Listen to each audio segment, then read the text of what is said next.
This story takes place in Japan's Edo period, where we meet our main character, Gabamaru the Hollow.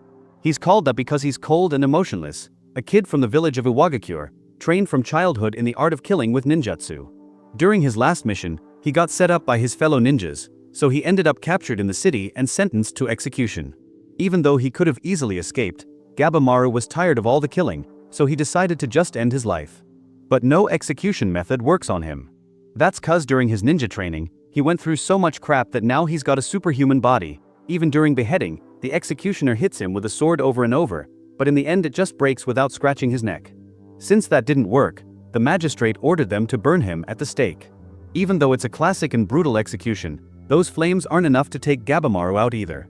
After each failed attempt, a girl named Yamada Azuman Sagiri visits Gabamaru's cell to question him and keep a record of his case, so they can tally up how much it costs to finally kill him. Gabamaru answers all her questions, and each time he makes it clear he ain't trying to resist. In one chat, Gabamaru tells her he never knew his parents. Because when he was a baby, the village chief killed them. He never knew why, but he didn't care enough to want revenge either, and he doesn't have any dreams or goals. As a ninja, his only purpose was killing when ordered. Sagiri was curious how they caught him, so Gabamaru explains it was cause he tried to desert the village, and since the rules there forbid desertion, he figures the chief ordered his buddies to betray him on that last mission, and that's how the city magistrate nabbed him. As her last question, Sagiri wants to know what made him leave Iwagakure, but Gabamaru doesn't answer. The next day the guards try again to kill him, this time with dismemberment by oxen, and as expected, that flops too. Before they move on to another try, Sagiri approaches Gabamaru to ask why he resisted when the oxen pulled at his legs. But mainly, Sagiri wants the real reason for deserting Iwagakure. Even though the question doesn't exactly thrill Gabamaru, he decides to spill, telling her he was at the top of the hierarchy in Iwagakure. The chief recognized his skills, so as a reward he gave him his daughter's hand in marriage, someone he saw as an idiot who knew nothing about the world. So once they started living together, he got bored watching her do stuff like say thanks and take off her shoes at the door. He was straight with the chief who acted like he was cool with it. He just asked for one last mission, which is where they put him on a pedestal, so maybe he wasn't that cool after all. Gabamaru let the magistrate catch him, otherwise the Iwagakure ninjas would chase him forever, so he figured it was better to just give up on life.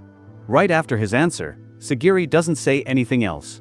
That night, one of the guards warns the girl to be careful with this prisoner, since Gabamaru's nickname is the Hollow, and it means exactly what it sounds like. He thinks Gabamaru's an empty person, no emotions or empathy, but also a monster who easily killed 20 men when they captured him, and not just that, they say Iwagakure ninjas are immortal thanks to the elixir of life, a paradise potion that grants eternal youth. The next day they try killing Gabamaru again, this time with boiling oil, and he survives that too. The magistrate's beyond frustrated not getting rid of him, so as a last resort, Sagiri will handle killing him. Right after taking Gabamaru to the execution spot, the magistrate reveals to the kid that Sagiri ain't just an investigator, she's a swordswoman from the famous executioner family called Yamada Azuman. A famous clan that's been testing swords and executing death row inmates with one clean strike for generations, so now the girl's in charge of granting his wish to die. Gabamaru's surprised that even as a woman, she's part of the Yamadas, but Sagiri says she doesn't care, and jumps to the main point, telling him by government order, she'll carry out his execution. Gabamaru senses this opponent's tricky, so he gears up too. Every time Sagiri tries to slice his throat, Gabamaru keeps dodging. The girl sees it and says she gets what he's going through, he really loves his wife and that's his reason to live. Her words drive Gabamaru nuts and he attacks her, cause Sagiri nailed it spot on. Gabamaru was totally in love with his wife, and she's the only person he's ever felt anything for, that's his real story. He realized his beloved didn't want him as a killer, so he decided to quit that life for a peaceful one with her. But when he told the chief, he got betrayed and handed over to the authorities to die. When he realized escaping wouldn't help, and they'd never let him be happy without killing, he tried convincing himself he's truly emotionless, but now Sagiri's telling him it's possible. Right after, she shows him an official pardon from the shogunate, absolving any criminal of their crimes and granting shogun protection.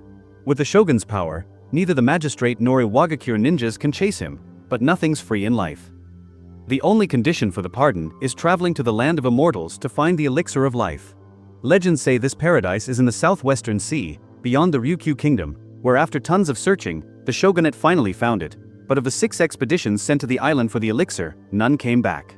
So the shogun ordered sending worthless death row criminals, with the reward of full pardon for whoever brings back the elixir of life. To seal the deal, Sagiri tells him before coming to the city, she learned his wife's still in Iwagakure, Since he got locked up, she's been sad and not talking to anyone, just waiting to see her husband again. The girl's words get cut off by the magistrate, who wants to follow the shogun's wishes but ain't willing to let this criminal walk. At that moment, Gabimaru feels more alive than ever, so he uses his fire ninjutsu to take out all the guards. Now the kid's down for anything, so he accepts Sagiri's deal, swearing he'll come back with the elixir and see his wife again. When Sagiri was little, she watched one of her dad's executions. This time it was a comedian criminal who asked to tell one last story while getting executed. Her dad was cool with it, no problem, cause his sword skills were so perfect that the comedian finished his tale right after his head got chopped off. He died without even realizing he'd been beheaded. That was the ideal cut, no pain or agony. Ever since she saw that, Sagiri's goal was to nail that perfect cut, but despite all her effort and training, her cuts were full of doubt and fear, making the criminals die in a ton of pain.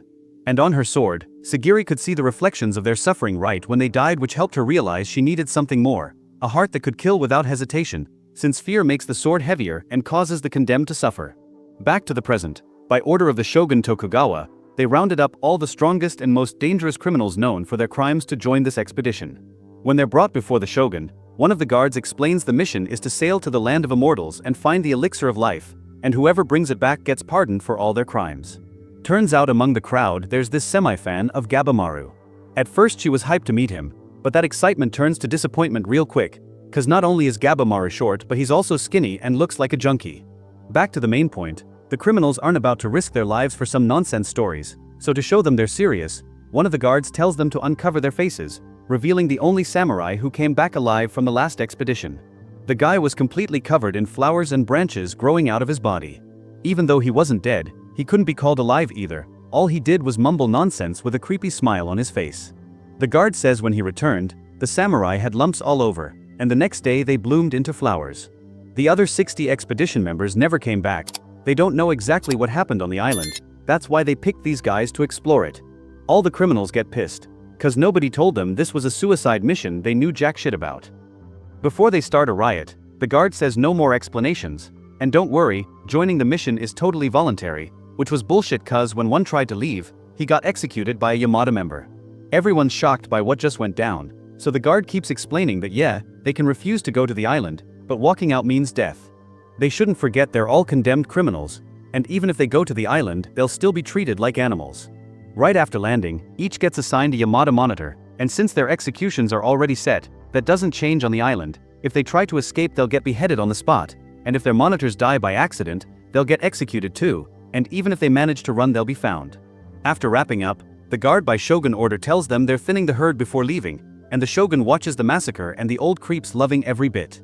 Among the criminals there are folks with superhuman skills, like this blonde guy, the fan from before, the black-haired one, a giant, and Gabimaru, who to the shogun's surprise is standing totally still. At the same time, Aza, Sagiri's superior, notices the girl's horrified by the scene, so to toughen her up he says the fight she's watching will be even worse once they're on the island. Azo admits he doubts she'll pull off the mission, not just the mission, but she's not cut out for this job just cause she's a woman. As a samurai's daughter, she should live a peaceful life in a mansion. Even though those words obviously bug her, Sagiri chills out and tells her boss if she could she would have already, but her family, besides testing swords on human bodies and beheading criminals, makes pills from corpses. Even if they're not executioners, anyone born into the Yamada Azuman family lives off others' deaths, so they're hated by people, making a normal life impossible in her family. Then some criminals attack them trying to escape, Sagiri's still hesitating. Even though she executes the 3 criminals clean, the fear keeps eating at her. Right then Gabimaru tells her nobody can stay calm killing people. He asks the guards to switch up the selection method. For his part, he'd rather not kill. The guard's response to his humble suggestion is telling the other criminals whoever kills him gets a free pass to the boat. So Gabimaru tries reasoning with these animals, but fails again, so he has no choice but to do what he does best. The bad part is every time he kills, the executioner's darkness consumes his heart and mind, something that hits anyone who's ever killed another. It leaves him with a heavy inner load, but he ain't letting them kill him either, so since he wiped out several he got put front and center. After a while the guards stop the fight, and pick the 10 surviving criminals, including Gabimaru. Then they assign each an Azuman, to board that same day for the mysterious Southern Sea Island. Right on arriving at the island, what greets our duo is a landscape full of flowers, the same ones growing on that samurai we saw before. Sagiri's still doubting the elixir exists, but Gabimaru tells her it's real. As a kid he saw the Iwagakure chief stab himself with swords like it was nothing, From what he heard, he got that way thanks to a drug from a far-off land. Gabimaru realizes the place looks peaceful, but it's hiding danger inside, so he doesn't agree to staying tied up the whole way. Sagiri wants to follow rules, so she tells him to tie himself back up. Gabimaru says it's a dumb rule, just like only getting food for 3 days, and their only clue to the immortality fruit is a tangerine drawing. The disagreement with Sagiri sparks an argument that makes them drop their guard. Suddenly Gabimaru gets attacked, but dodges most of it, just tweaking his neck a bit. The one behind it is Kuno, a warrior monk obsessed with weapons. His plan is killing the weak ones, then hunting the elixir easy. The Azeman in charge of Kuno is Kisho, who doesn't stop him fighting Gabimaru as long as he follows rules. Kisho tells Sagiri they're just criminal monitors, and she shouldn't care if they kill each other. Faced with dying or killing, Gabimaru picks the latter. Before starting the fight, Sagiri doesn't forget to pass him the rope to tie his hands, which buys Gabimaru a little time Kuno spends breaking weapons on his body. Gabimaru's impatient to finish his mission and get back to his wife, so he quickly ends Kuno. Now that his criminal's dead, Kisho grabs his head to head back to the boat. Before leaving, he warns Sagiri to watch out, not just for Gabimaru but everyone on the island. Among the criminals, some will try killing the others make alliances just to ditch them later. And the shogunate knew that, but they don't care if these criminals break some rules, cause their priority is getting the immortality fruit. Kisho tells them the shogunate hired Iwagakure shinobi, so they'll likely run into them. Lastly, Kisho reveals to Sagiri that there are rumors the next Azeman head will be decided by this mission, so she should watch her own comrades and family too. When the guy leaves, the duo starts doubting each other, which makes Gabimaru try killing Sagiri. He sees her as a burden, and wants to find the fruit before Iwagakure shows up. Right then we see a flashback of Gabimaru's parents' death. They died by the village chief's hand, even though both were high-ranking ninjas. What happened is they wanted to desert cause of their son's birth. After finishing them, the chief decided to raise the kid. From a young age the chief taught him having feelings just makes you weak, and if you're not strong, you can't protect what's important. Back to the fight. Even with tons of chances to kill Sagiri, Gabimaru always hesitates, cause of what his wife said about following your feelings. And truth is he doesn't want to kill her, but if he lets feelings affect him, he won't survive this place. Still, when it's time for the final blow, his wife's memory won't let him. Seeing he stopped, Sagiri realizes Gabimaru really doesn't want to kill. Every time he executes someone his face fills with suffering, so she tells him feelings ain't a weakness, they're the truest source of strength. Following what you feel to the end is real strength, words his wife said too.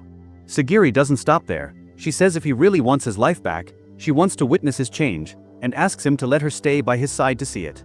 We switch scenes hard, and meet the duo of Tamiya, a huge swordsman nicknamed the Sword Dragon, and Fuchi, a guy obsessed with dissecting corpses. Just like Kuno, he plans killing the weak then hunting the elixir. When they head into the forest to start the plan, Tamiya gets stung by a butterfly on his hand. When he looks close, he sees it's got a human face. Remembering the samurai's state, he immediately cuts off his hand, then goes for the butterfly. The guys watch as Tamiya's hand turns into branches and flowers. Worse, they're surrounded by butterflies, bugs, and weird-shaped giants.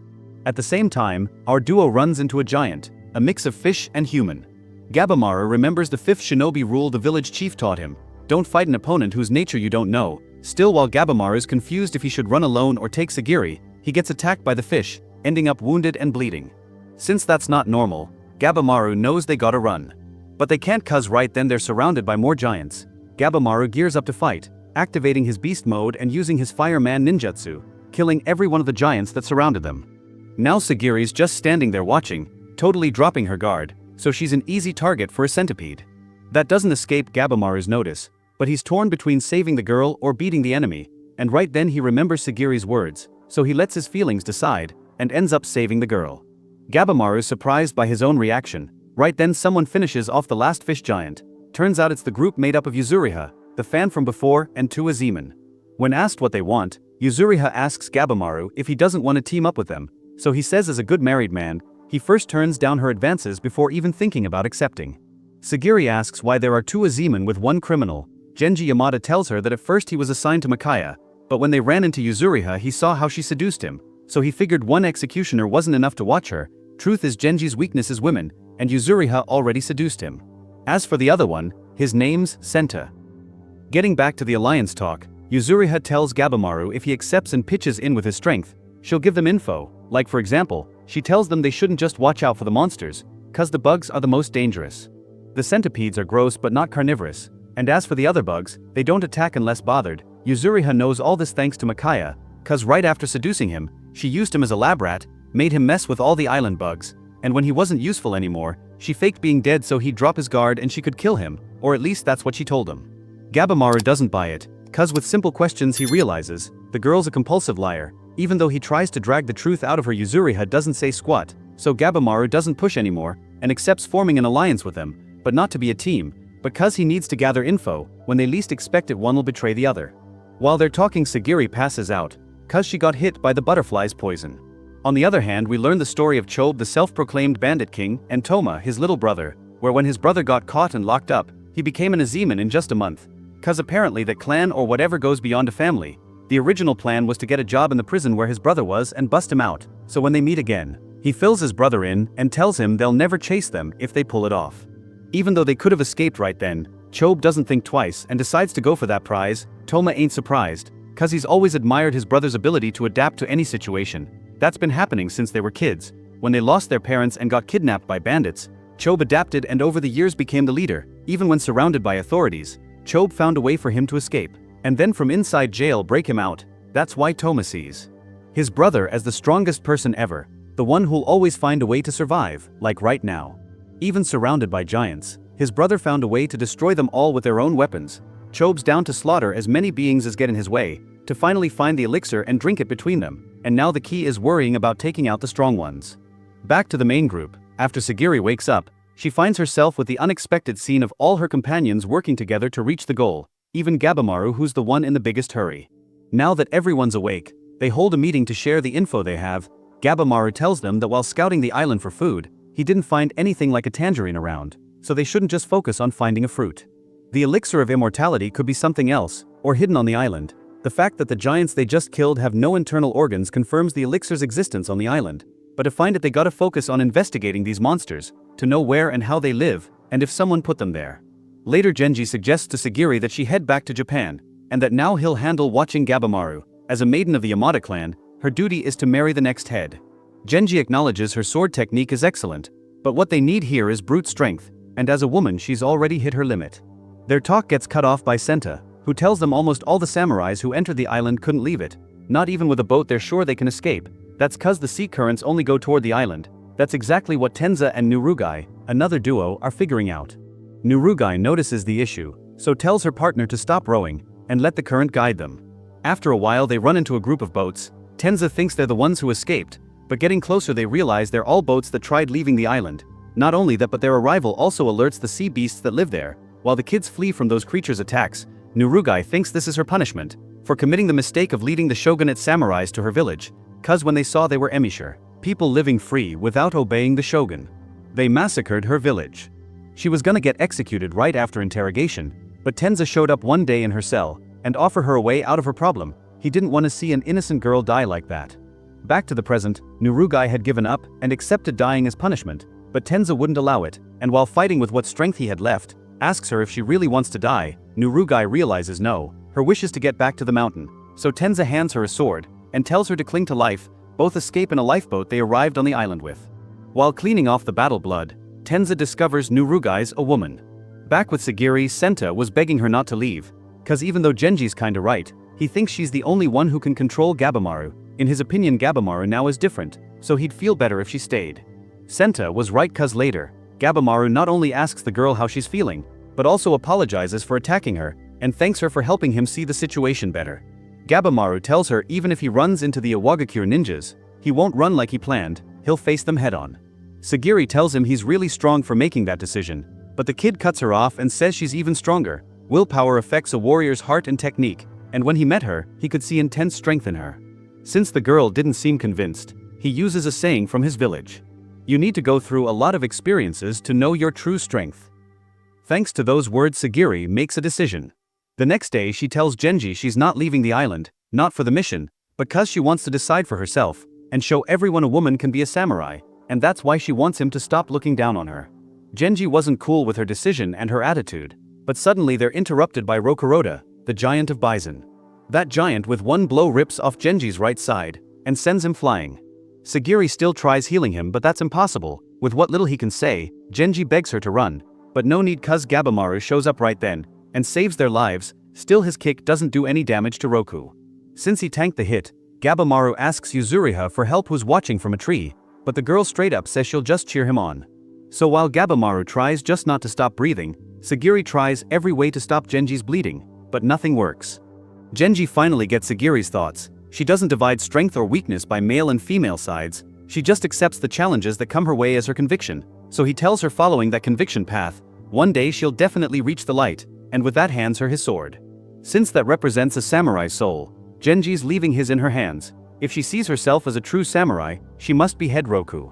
Gabamaru for his part, realizes the giant's brute strength is bigger than his, so hand-to-hand ain't an option. When he needs help most Sagiri shows up, where she successfully cuts one of the giant's fingers. No matter how strong someone is, the Azeman can cut between tendons. Since that's the only damage they managed on Roku, the duo concludes the only way to kill him is chopping his head off, but for that they gotta reach it. Both combine their attacks to face him, but that doesn't squat. Suddenly Roku's stomach growls from hunger, making him totally lose control, and hit Gabamaru who was distracted. Even though that blow doesn't kill him, it's still close. Sagiri sees he can't get up, so she doesn't hesitate to stand in front of him to defend him. While defending him no matter how hard she tries, she can't calm her feelings, but she remembers Genji's advice, keep on the conviction path and seek emotional balance. Sagiri's 12th in the Yamada ranks, that's not just by technique level, but also how close they are to being the next head, and just for being a woman, everyone makes her life harder there, cause the truth according to Genji, is when her doubts vanish, Sagiri's techniques can surpass the first rank. The girl finally manages to stop doubting and fearing before killing, so now she just needs a chance to end Roku, and since normal methods keep failing, Gabamaru decides to use his fireman ninjutsu. His goal is creating a fire, which since it's huge, the smoke generated concentrates around Roku's head, leaving him no choice but to crouch. When that happens, Sagiri finally gets one of the things she wants most, pulling off a perfect cut without pain. Having finished, the group has to run, cause the smoke makes them easy targets, but before doing that Sagiri says goodbye to Genji, who's been dead for a while now. Right after they leave, some beasts show up, so Gabamaru offers to keep watching the direction they came from. After following that path for a while, they run into Yuzuriha and Senta who had ditched them, but what's in front of them is way more important, a village. If this island is the real paradise, they might find the enlightened celestial immortals. The group debates how to sneak into the village, but before they can finish, Gabamaru notices someone's watching them. Following her they see it's a super strong girl along with a tree man. Gabamaru leaves the tree man for Yuzuriha while he goes after the girl with Sagiri. After taking a hit that almost kills him, Gabamaru loses his patience and hangs the girl from a tree, which makes her start crying. Sagiri takes charge of calming her down, and when they meet up with Centaur's duo again, the tree man suddenly speaks. He tells them in exchange for returning the girl, he'll take them to the village and talk about the elixir. That convinces the group, so they follow him to the ruined village. Once there the tree man agrees to answer their questions. He tells them his name is Hoko, and the girl's Mei. The island is called Kotaku and is divided into 3 zones, the beach and forest area called Aishu, the area called Hojo where the village is, and the center of the island is Horai, where the elixir of life is. Legends used to call it Tan, and said it was the source of eternal life. They'll confirm the elixir's existence when they find the celestial Tensen, beings who neither die nor age, and are so perfect they stay beautiful forever. The bad part is they're terrifyingly powerful, and no one can beat them. Every human who reaches the island ends up killed by them, then turned into flowers and turned into tan. Later during Mei's bath Sagiri helps her wash her hair, where Gabamaru tells her she shouldn't feel bad about the scar she has, and that way Mei gets closer to them. While Tenza and Nu Rugai keep looking for a current to get them off the island, they run into the Tensen, Zhu-Jin. This one is stronger than them, and has the ability to regenerate super easily, but thanks to his quick sword handling, Tenza gets an opening for them to run into the forest before getting killed. Even so the guy catches up, but right then Cheyenne shows up chopping Jin's head off. Even though he's blind, fighting is no problem for this Azeman. After escaping, Cheyenne tells them he was near the beach cause he was also trying to get out of here, so he decided to wait and find someone else to escape with. Changing the subject, Cheyenne asks his disciple why he's looking after the criminal instead of executing her. Tenza tells him just like he pulled him out of the misery he was in, and trained him to become an Azeman, he wants to do the same with Nu Rugai. Out of all the criminals on the island, she's the one who deserves the pardon most, and a second chance like he got. Cheyenne's surprised by his words, cause Tenza wasn't someone who cared about others, so he agrees to let Nu Rugai live. Suddenly they get ambushed by Jin. In a quick move Cheyenne pushes them away from the guy, even though he takes a slash to the neck doing it, seeing that Tenza tries facing Jin, but he's not on his level. Just one of his hits leaves the kid unable to stand. Checking his body, Tenza knows he's gonna die, but still he has to protect the person who pulled him out of misery, who believed in him despite being a thug, and who despite his stubbornness, patiently taught him to be a samurai, so he won't let him die. Despite his wounds, Tenza gets back up to buy time for his teacher to escape with Nurugai. His determination is so strong, he actually lands some good hits on Jean.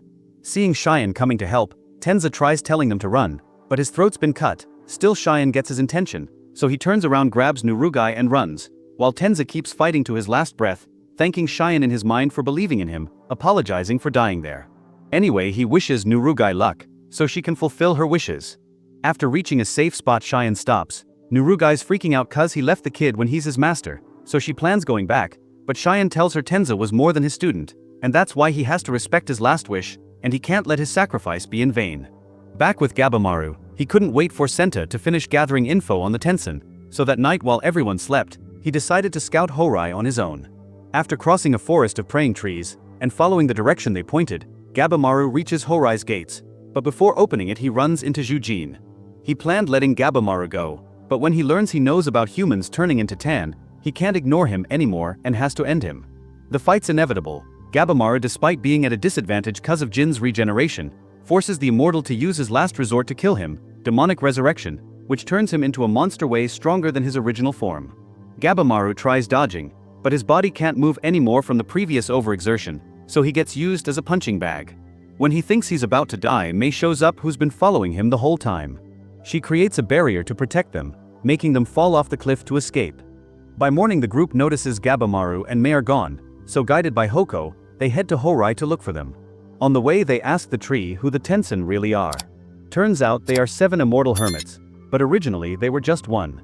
The hermit attained enlightenment, becoming a god, and divided himself into 7 individuals. The supreme god Rain, the great emperor Jufa, he who occupies the throne Mudan, the wise Taufa, the origin of all Jujin, Prince Guefa and Emperor Ran. All have the same features and voices, but their personalities and roles are different. That's something Hoko learned when he was a kid. He tells them back then he was human, just like all the island's inhabitants, and they had long lives. However, everyone turns into trees before dying.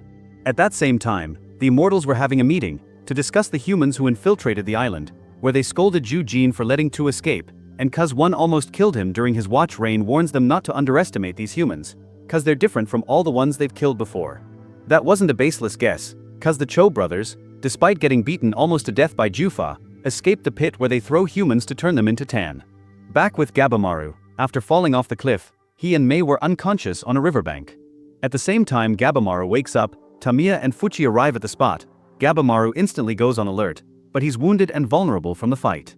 Tamiya sees his state, so plans killing him, however Fuchi stops him, suggesting they get info first, but before they can, Gabimaru does the unthinkable, gets on his knees in front of them to beg for an alliance. Gabimaru realizes they're strong, and even though he could try killing them, it's more likely they'd wipe him out.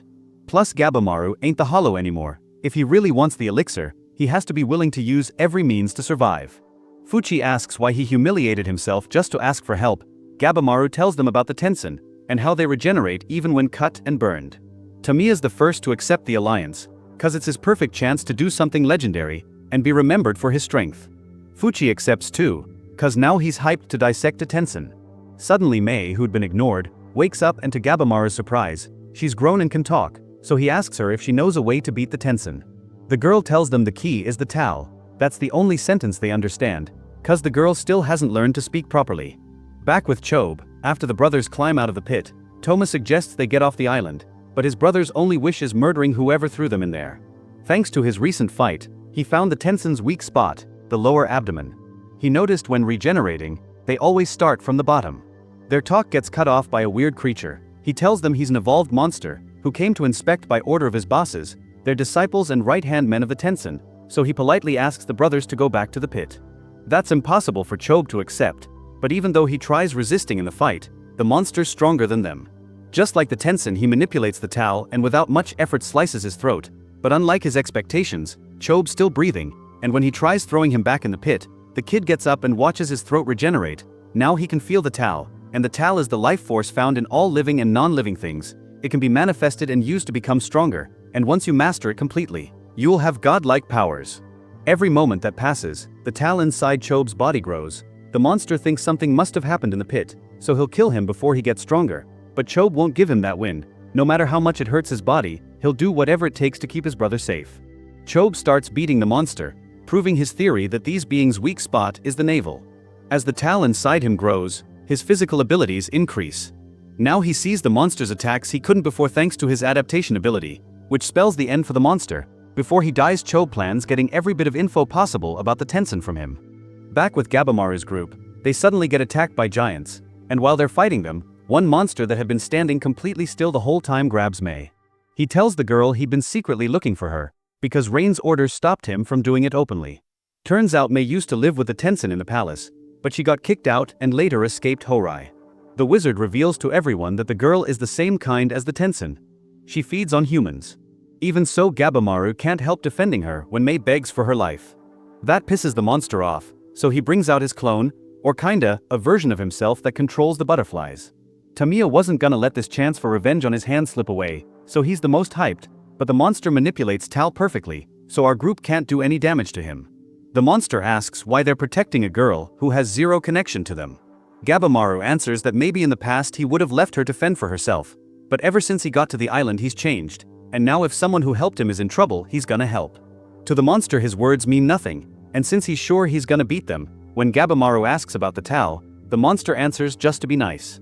He explains that Tal exists inside all creation, and there are 5 types of training to increase it: physical exercises, breathing exercises, meditation, energy cultivation, and intimacy arts. Yeah, you know, for that last one, users like him need another person to train with. Because unlike the Tensen who have both Yin and Yang energy, they only have Yang, so to complete his training he needed Mei, since even though she's the same nature as the Tensen, she only has Yin energy. That's why she was expelled from the palace and sentenced by Rain to either die abandoned or live in Horai as a training partner for the monsters. Gabamaru says there's no way he's letting them take Mei, so in one last push, Gabamaru and Tamiya face the monsters, but with a metamorphosis technique they get even stronger. At that point there was literally no chance of winning. Or at least that's what everyone thought, because right then Fuchi tells him he managed to understand Mei's words, and orders Gabamaru to reach a peaceful state of mind to connect with the Tao. Now that he's in the perfect moment to feel it, Gabamaru only needed that explanation to know what to do. Even though he needs more training, with his own version of Tao, Gabamaru manages to fight both monsters at the same time. While fighting, Gabamaru realizes that now that he's accepted his own weaknesses, for the first time he can sense other people's weaknesses. His Tao power is so strong that he's now on par with a Tensen. Before ending his life, Gabamaru asks how many more like him he'll run into. The monster already knows he's done for, so he answers that the Tensen ordered 3 Tao monsters to watch the humans. On the other side, Sagiri's group finally reaches Horai's gates, but the second they step in, someone chops Hoko's head off. Seeing who did it, Yuzuriha tries to run but gets stopped by the guy. Even though she's scared, Sagiri draws her sword to protect the girl, and when asked who he is, Hoko answers for him, telling them he's the celestial Tensen Mudan. Seeing Senta shocked that Hoko's still alive, Mudan explains that creatures like Hoko don't die that easily. But now his tree transformation will speed up. Hoko accepts his fate. He only hoped that when he died, his spirit would be invited to Horai. Mudan crushes that hope and reveals everything they learned in the village was lies told to keep order. The truth is the island is a giant laboratory where they study life. Hoko and everyone else were prototypes born from experiments, and the lab rats were the humans who arrived on the island. Mudan tells them the main job of humans is to produce tan. Plus, there's no elixir like they're looking for on the island. Although tan is essential for the Tensen, for humans it just turns them into plants. Yuzuriha uses the time Mudan is talking to free herself and slice him into pieces. The group tries to escape, but before they can, Mudan regenerates his body and attacks Yuzuriha. He notices she was using tiny amounts of Tal in her attacks, so he plans to capture and cultivate her to turn her into tan. When Senta sees his target is Yuzuriha, he draws his sword to protect her. Combining their attacks they try to stop Mudan. Sagiri sees it's not working, so she asks Hoko if there's a way to beat Mudan. The tree tells her the only way is to destroy his tanden. If it's cut, the Tao flow to his body gets interrupted and he can't regenerate anymore. But even if they manage to break the tanden, their blows need to contain Tao to actually hurt Mudan. Luckily Sagiri has the ability to temporarily boost her Tao, so her attacks are the only ones doing damage. The 3 come up with a plan to beat Mudan, Senta, and Yuzuriha will protect Sagiri while she goes for the tanden. After a ton of effort, Mudan's own overconfidence dooms him, and the group finally takes down a celestial Tensen. While resting, Senta tells Sagiri she can trust Yuzuriha, and when she asks if he has feelings for her, he says he just envies how free she is, the total opposite of him. Senta tells her that as a kid he dreamed of becoming an artist, but family rules forced him to be an Azeman. He hated killing people, so he just shut his heart and met everyone's expectations. That's why he admires Yuzuriha so much. Suddenly, the group notices flowers growing around them. Yuzuriha almost gets pierced, but Senta uses his body to shield her and flowers start growing on him. Turns out right then Mudan activated demonic resurrection. The guy says he's gonna kill them, but just when he's about to, Cheyenne shows up to save them and is ready to give his life in the fight. With him there everyone feels relieved because Cheyenne has already mastered Tal without even seeing, but even though he looks ready to win, Mudan proves stronger and injects poison into Cheyenne. So Sagiri and Nurugai jump into the fight to help him. They team up with Yuzuriha and combine their skills from afar to distract Mudan so Cheyenne can get close and cut the tanden. Right near the tanden, Cheyenne's confused about exactly where to strike. At that moment Senta shows up saying the tanden is the core, and together they finally defeat a celestial Tensen. Still, they're completely wrecked, and Yuzuriha gets super cold and realistic about Senta's state, saying since he's already dying he'd just be dead weight now. Sagiri's heartbroken because just a minute ago Senta had opened up to her and wanted a happy life. At that moment Yuzuriha lends Senta her shoulder and tells him to spend his final moments thinking about what makes him happy. Senta doesn't think about his family or his clan. He thinks about Yuzuriha's warm, free-spirited embrace, the thing he admired the most, and with that everyone says goodbye to Senta. Right after, they enter Horai. On the other side, Gabimaru wakes up, but something's off because he doesn't remember anything. He doesn't recognize anyone and doesn't even remember his wife. Meanwhile, while the others rest from the battle and recap everything they learned about Tal, Cheyenne talks about the dangers of using too much of that power. Losing memories, losing your humanity, even dying. At the same time Yuzuriha tells Sagiri the elixir doesn't actually exist, everything she heard about it is a lie, even what Gabimaru told her about seeing his chief alive after getting stabbed. That's why she repeats that maybe all of this is an illusion, even Gabimaru having a wife. So now they decide to fight so everyone gets out of this island alive, while Gabimaru looks totally lost inside a cave. Post-credit scene. The Yamada clan shows up sending more monitors to the island to watch the members already there. And that's it, we're waiting for Season 2 arriving in January, and we will bring it to you. Remember to subscribe and drop Paradise in the comments, because only the real ones make it to the end of the video, and that proves you stayed till the last second. Thank you so much for watching us and I'll see you in the next video.